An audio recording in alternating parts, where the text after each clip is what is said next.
എല്ലാവർക്കും നാടൻ റെസിപ്പിയിലേക്ക് ഒരിക്കൽ കൂടി സ്വാഗതം. ഇന്ന് നമ്മുടെ റെസിപ്പി എന്ന് പറയുന്നത് ഏലക്ക ഇട്ട ചായയാണ്. അപ്പം ക്രിസ്മസ് ഒക്കെ കഴിഞ്ഞു. നമ്മൾ വീഡിയോ തുടർന്ന് കാണുക എല്ലാവരും. വീഡിയോ സ്കിപ്പ് ചെയ്യാതെ കാണുക എല്ലാവരും. അപ്പോൾ നമുക്ക് ചായ ഉണ്ടാക്കാൻ തുടങ്ങാം. അപ്പോൾ നമ്മളൊരു ചായ പാത്രം വെച്ചിട്ടുണ്ട്. അതിലേക്ക് 2 ഗ്ലാസ് വെള്ളമാണ് ഒഴിക്കുന്നത്. 2 ഗ്ലാസ് വെള്ളം ഒഴിച്ചു കൊടുത്തു. ഇനി നമുക്ക് ഗ്യാസ് ഒന്ന് ഓൺ ചെയ്യാം. അപ്പം 2 ഗ്ലാസ് വെള്ളത്തിലേക്ക് 1 ഗ്ലാസ് പാലാണ് ഒഴിക്കുന്നത്. 1 ഗ്ലാസ് പാൽ നമുക്ക് ഒഴിച്ചു കൊടുക്കാം.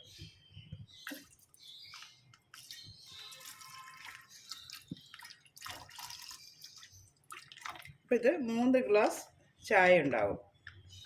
3 ഗ്ലാസ് ചായക്കാണ് 2 ഗ്ലാസ് പച്ചവെള്ളവും 1 ഗ്ലാസ് പാലും ഒഴിച്ചു കൊടുത്തിരിക്കുന്നത്. ഇതൊന്ന് തിളയ്ക്കുമ്പോഴത്തേക്ക് നമുക്ക് മറ്റുള്ള ചേരുവകൾ ചേർത്ത് എടുക്കാം.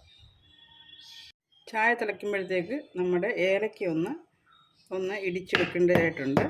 2 ഏലക്കയാണ് ഇട്ടിരിക്കുന്നത്. അപ്പം ഏലക്കയുടെ ടേസ്റ്റ് ഇഷ്ടമുള്ളവർ 2 ഏലക്ക ഇട്ടാൽ മതി. ടേസ്റ്റിന് ഇഷ്ടക്കുറവുള്ളവർ ഏലക്ക ഇടണ്ട. അങ്ങനെയും ചായ ഉണ്ടാക്കാം. അപ്പോൾ ഞാൻ എപ്പോഴും ഏലക്ക ചായയാണ് കുടിക്കുന്നത്. അത് നിങ്ങളെ കൂടെ ഒന്ന് കാണിക്കാമെന്ന് വിചാരിച്ചു. അപ്പം നമ്മുടെ ഏലക്ക എല്ലാം ഒന്ന് ചതച്ചെടുത്തിട്ടുണ്ട്. ഇനിയിപ്പോൾ നമ്മുടെ പാലും വെള്ളവും ഒന്ന് തിളച്ച് വരണം.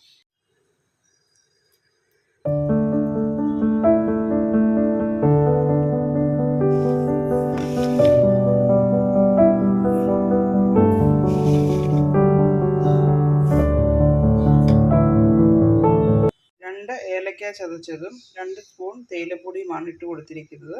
അപ്പം അത് തിളയ്ക്കുന്നതിന് അല്പം മുമ്പ് ഇട്ട് കൊടുക്കണം, എന്നാലേ അതിൻ്റെ സത്തുക്കൾ ഇറങ്ങുകയുള്ളൂ. അപ്പോൾ ഇതിന് കുറച്ച് സമയം കൂടെ കഴിയുമ്പോൾ ഇത് തിളച്ച് വരും.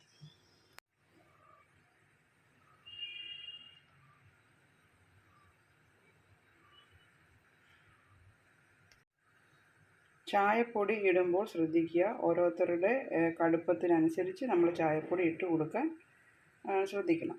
അപ്പോൾ നമ്മുടെ ചായ ഇവിടെ എല്ലാം തിളച്ച് വന്നിട്ടുണ്ട്. ഇതിനിപ്പോൾ നമുക്ക് ഊറ്റിയെടുക്കാം. ചായ ഇവിടെ നല്ല ടേസ്റ്റോടു കൂടി നല്ല അടിപൊളി ചായ ഇവിടെ റെഡി ആയിട്ടുണ്ട്. ഇത്രയേ ഉള്ളൂ ഇതിൻ്റെ റെസിപ്പി. എൻ്റെ ചാനൽ ലൈക്ക് ചെയ്യുക, ഷെയർ ചെയ്യുക, സബ്സ്ക്രൈബ് ചെയ്യുക, ഫ്രണ്ട്സിനൊക്കെ അയച്ചു കൊടുക്കണം. അടിപൊളി സൂപ്പർ ചായയാണ്. നിങ്ങൾ വെച്ച് നോക്കുക.